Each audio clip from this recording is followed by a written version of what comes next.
जी sir. हमारे पास यहाँ पर हम लोग ये चीज़ जानते हैं कि शॉर्ट हमारे पास जो ट्रांसमिशन जो लाइन होता है उसमें हम लोग बेसिकली तो वी एस बराबर लिखते हैं A V R plus D I R, और आई एस बराबर हम लोग लिखते हैं सी वी आर और प्लस लिखते हैं बेसिकली तो डी टाइम्स आई आर। ठीक है, तो परसेंटेज रेगुलेशन की अगर हम लोग बात करेंगे तो हमारे पास जो डिराइव कर कर आएगा वो है हमारे पास I R into cos five plus I X into sine five by है हमारे पास mod of V R into 100। ठीक है,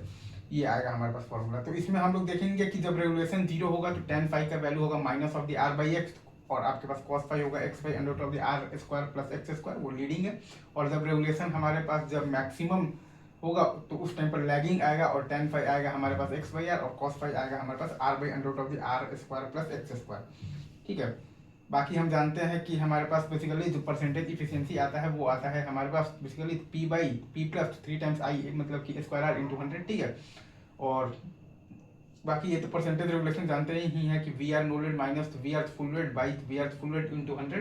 और यहाँ पर जानते हैं ये मैट्रिक्स फॉर्म में लिखकर A D minus B C बराबर 1 और ए बराबर डी करना जानते हैं, V S I S A B C D V R I are,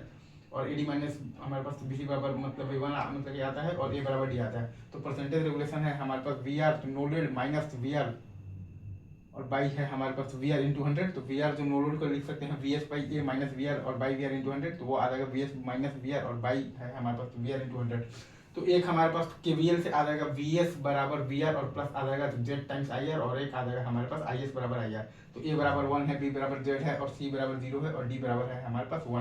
1 Z और 0 1। तो वी एस लिखेंगे तो under root of the V R into आ जाएगा तो कॉस फाइव और प्लस आई आर का होल स्क्वायर, और प्लस आ जाएगा V R into sine five और प्लस आ जाएगा आई एक्स का होल स्क्वायर। तो वी एस बराबर आ जाएगा तो वी आर इंटू आ जाएगा हमारे पास basically under root of the 1 plus 2 times I R into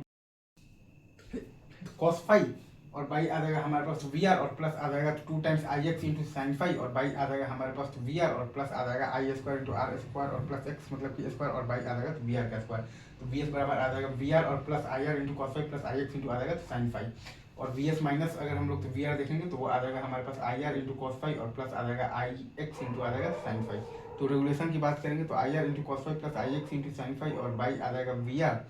और इसका मॉड इंटू 100। ठीक है, तो बाकी हम लोगों ने ये सब डिराइव तो कर ही लिया है कि रेगुलेशन जीरो होगा जब tan five minus R by X है, जब cos फाइव का वैल्यू हमारे पास x by under of R square, और प्लस है हमारे पास x मतलब कि स्क्वायर मतलब कि लीडिंग है, और रेगुलेशन हमारे पास मैक्सिमम होगा जब लैगिंग होगा, जब tan फाइव हमारे पास x बाई आर होगा और cos फाइव होगा R by under of R square और प्लस एक्स स्क्वायर। सिंपल सा मैथ से चलना है, कहीं पर कोई दिक्कत नहीं होगा। ठीक है, चलिए।